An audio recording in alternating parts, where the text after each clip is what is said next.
નમસ્કાર, આપ જોઈ રહ્યા છો સંદેશ ન્યૂઝ. આપની સાથે હું ભાવિની. મહત્વના સમાચારથી શરૂઆત. કાળઝાળ ગરમીમાં શેકાવા માટે હવે તૈયાર રહેવું પડશે.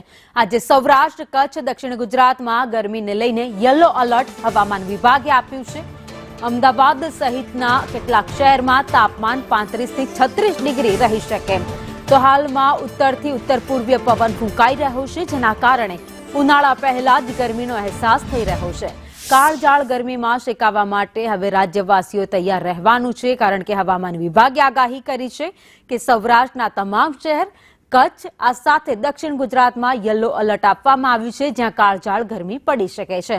હાલમાં ઉત્તરથી ઉત્તર પૂર્વીય પવન ફૂંકાઈ રહ્યો છે. તાપમાનની જો વાત કરીએ તો અમદાવાદમાં 35.2, ગાંધીનગરમાં 34.2 ડિગ્રી તાપમાન, જ્યારે ડીસામાં 35.6 ડિગ્રી, તો સુરતમાં 36.4 ડિગ્રી તાપમાન નોંધાયું છે. વડોદરામાં 34.2, દમણમાં 36.8 ડિગ્રી તાપમાન, તો ભુજમાં 35.8, તો કંડલામાં 34.4 ડિગ્રી તાપમાન નોંધાયું છે.